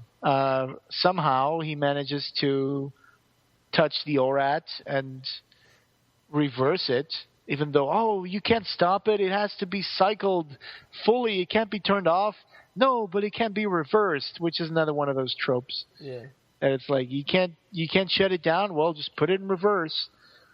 And, of course, the Cardinal gets wiped out. He gets sucked into the ectosphere. And the Aurat collapses. And everything explodes. And then the next panel is Dex and his dad in the ectosphere. It's like, we're somewhere in the ectosphere, I've just been taking care of you. You've been out since forever. The Expurgatorius, the Augustines, they're all gone. And then his dad is feeling really bad that he, served the Expurgatorius, and it's like, I was very ignorant. I sold my soul, and he says, but you know what? Grunge is not going to get my soul, not now. And he says, why not? Because the Aetherites appear, and with Dex's mom. Mm-hmm. So they've come for his soul, and Josephine and Leo are going to be together now. And they make Dex look like an adult in this, even though he's 14. Yeah, he's got like longish looking hair, and he's bigger, and he's got like these weird fingerless gloves and this black tight suit. So he feels a little bummed out that his parents are together, but they have to go now, and he's going like, oh man. Mm-hmm. So, and one of the Aetherites comes, and he can speak into Ectokid's head. And we get this one-sided conversation saying, you still need me to say what? What things? The Aurat's not been destroyed? Then where? No. Why would he? He's a what? What does he want it for? Oh, no, I can't. I wouldn't stand a chance. And then they finish the last panel with a face that looks like grunge. I don't know if that's grunge, but it looks like grunge. So I think they were kind of going for the cliffhanger that grunge got the Aurat now. Oh. And he would have to defeat the grunge. And don't miss the next exciting Ectokid special. As Dex begins a quest that will take him to the ends of this world and the next. Yeah. Meanwhile, write your thoughts on Dex's bold new direction to Ectokid, care of Marvel, 367 Park Avenue, 50, New York, 10016. Yeah.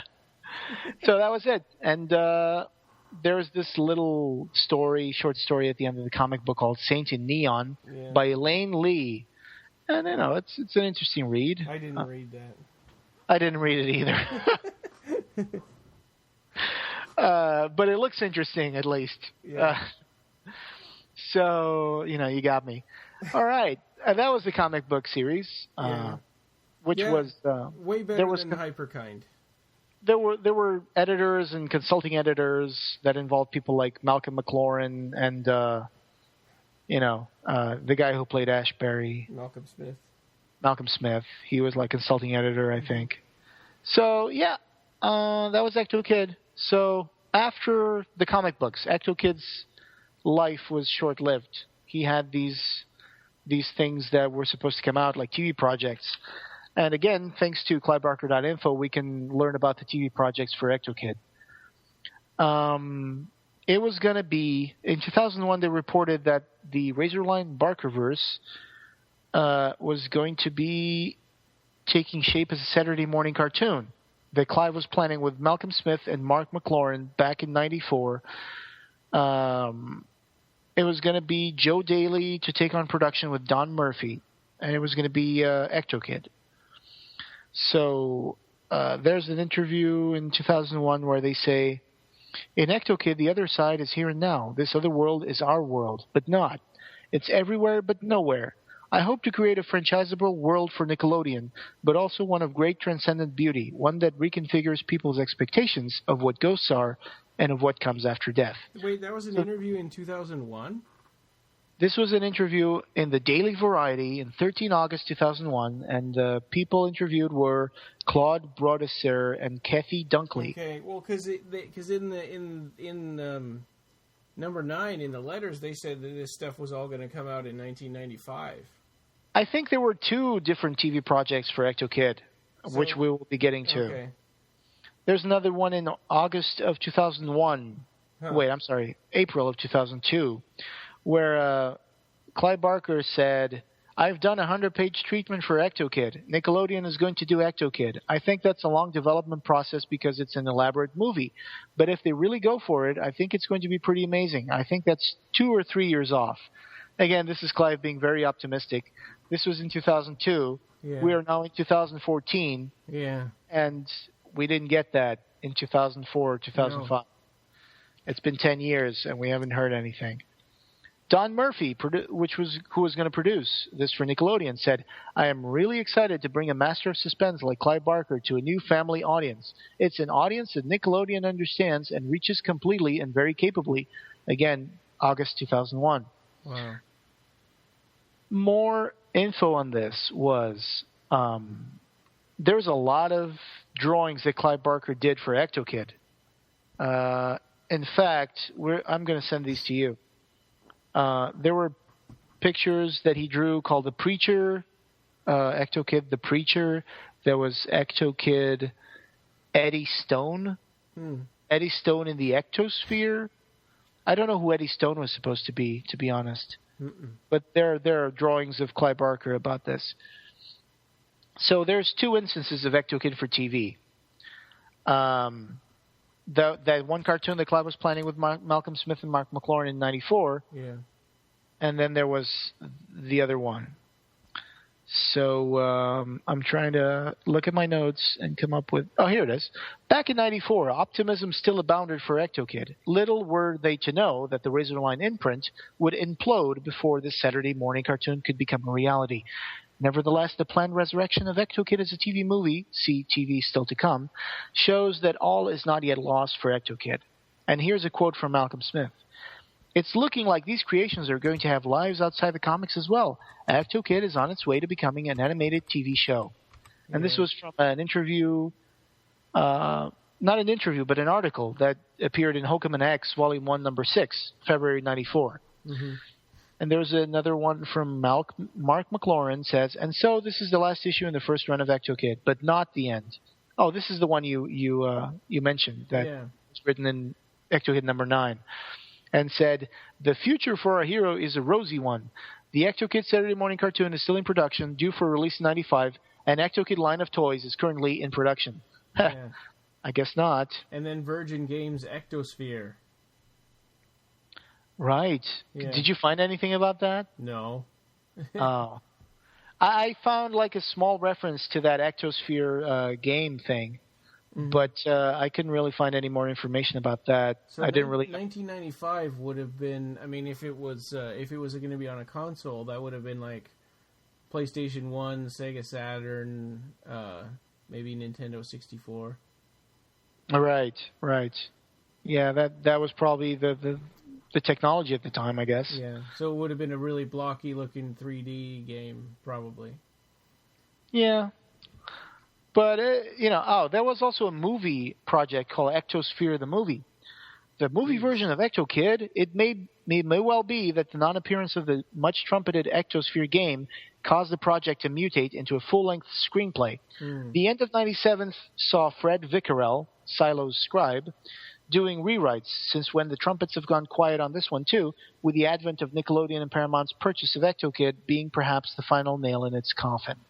And then Clive Barker said, during a graveside chat with Clive Barker with Jim Moore for Death Realm on the fall of 96, he said, "There is a movie called Ectosphere, which is a dark science fiction movie, which we're doing with Spelling Entertainment." So I guess they were really shopping around to see if they could develop anything for Ectokid. Wow. Another one says, this is back in the day of the Lost Souls newsletter. Clive Barker said, "When you have superstars with budgets in the tens of millions of dollars, using the risky imagery of horror films can get diluted. I've always believed that the best horror movies were scary because they looked at the world askew. They showed us a risky and dark vision. That kind of vision can only be put to the screen when you have trusting and creative partners. Seraphin has found that partnership in the people at Spelling," which apparently never really did the Ectokid feature. Yeah. Apart from the Ectosphere, the movie, there was also plans for Ectokid, the feature. And Ectokid, the feature, was going to be done by Nickelodeon Pictures and Paramount. Again, they both picked up the feature film and TV rights to Ectokid. Yeah. And they didn't even really know if this was going to be the reincarnation of the Ectosphere project or if it was going to be different. Yeah. So they said, another interview with Phil and Sarah Stokes, Clive Barker said, "We've got lots going, as you can hear. Ectokid the comic has just been sold to Nickelodeon, the movie which I will produce." Of course, that never happened. And again, these are all like 2001, 2002, 2003. Yeah. Clive and Kicking, The Dark Issue, 101, February, March 2003. He said, "We're also doing Ectokid, which was another one of those comics from the Razorline series. We're doing that over at Nickelodeon with Don Murphy, who did From Hell recently, and is doing League of Extraordinary Gentlemen. He's just about to produce that. It's going to be fun." So that never happened. It would have been. I think this would have been a great subject for a movie. Yeah, a movie, computer game, whatever. Yeah. It would all be nice. So that never happened. I don't get it. I mean, these are things that are such amazing properties. Yeah. I mean, sure, they weren't big hits, but, they had, Clive Barker's name attached to it. They had a lot of potential. I don't know. Were they really, was this just falling victim to the usual development hell, or was it? It seems like everybody was so enthusiastic, and then everything just got rewritten and remade. That's what really freaks me out when I hear about these new projects as Clive is working. Like, Oliver Parker is going to produce Thief of Always, and I'm like, is he really going to do that? Is this really going to be reality? Yeah. Or are we going to be reading about this in 10 years from now? Like, hey, remember when Oliver Parker was going to do an animated feature of Thief of Always? Yeah. That was another one that got away. I don't know. It's like, how is this? We are fans of Clive Barker, so we're biased. But it's like, how are these properties not being picked up by, a lot of people and developed? It's like, I think The Thief of Always is an amazing story. Why is it not being picked up and developed by someone into a blockbuster movie like Harry Potter? Not successfully being developed. It's like, I don't get it. That's one of the things that, as a Clive Barker fan, I get really frustrated with. Well, and you can't make a trilogy of movies out of The Thief of Always. So I wonder if that has something to do with it. Yeah, it's like Abarat. The Abarat books. Yeah. They're just begging to be adapted into a children, series of movies or I don't know, I don't know if TV show would be a good medium, but definitely a bunch of movies. I mean, I know it's true that Clive Barker needs to finish Abarat first, but Yeah, it's so and this one is disappointing. I mean, Tortured Souls people talk about a lot, but I think Ectokid would be better. I think so too. I never really created much of a connection to Tortured Souls because I never really had the figures. Yeah. So I only read the story because I found the story on the internet. Well, and the story is not super fleshed out. I mean, it's kind of Right. It's really strange when you read It's strange. It kind of mixes like gangsters with Romans, and Yeah. I don't know. It's not one of Clive Barker's best, pieces of work. Yeah. But I don't know. I mean, I wish I could get my hands on the screenplay that he wrote for that. That would have been nice. Yeah. I'm sure he would have done a much better job than the blurb that went in the back of the boxes or the comic books for the Tortured Souls. Yeah, I think so too. I think that to develop that into something that you could look at, it would have to be fleshed out a lot more. Mm-hmm.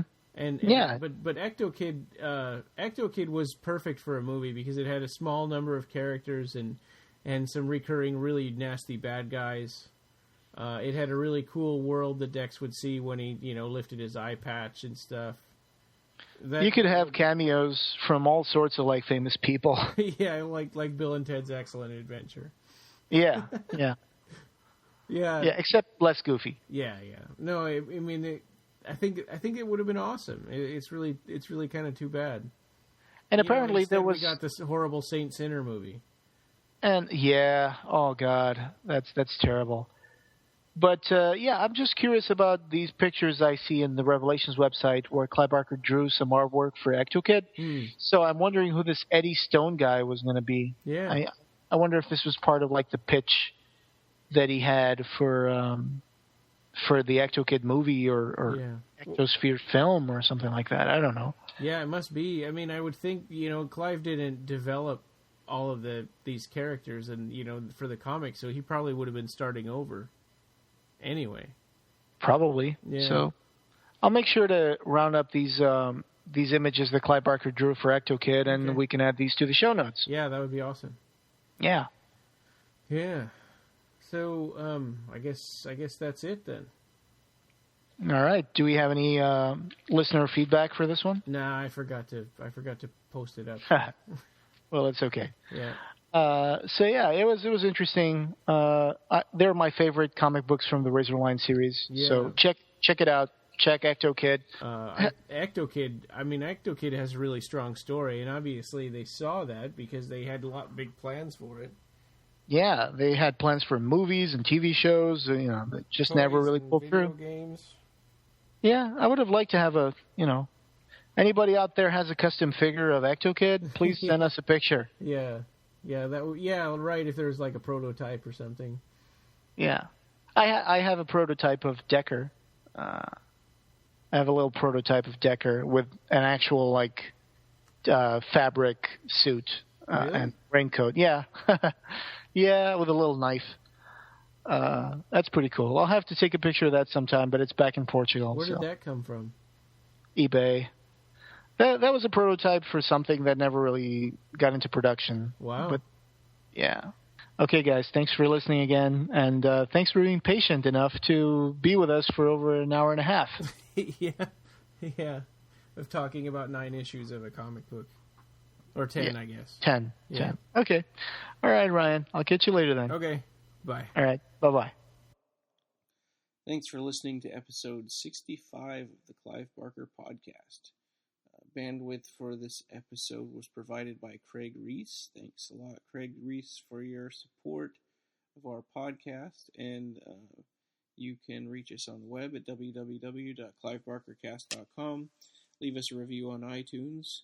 We are also on Podomatic, Xbox Music Store, TuneIn Radio, Stitcher, Double Twist, BlackBerry, and Pocket Cast. Like us on Facebook. Join the Occupy Midian group. On Twitter, we're at BarkerCast and at Occupy Midian, and the forum is www.clivebarkerfans.com/forum. Theme by Colin Lakativa.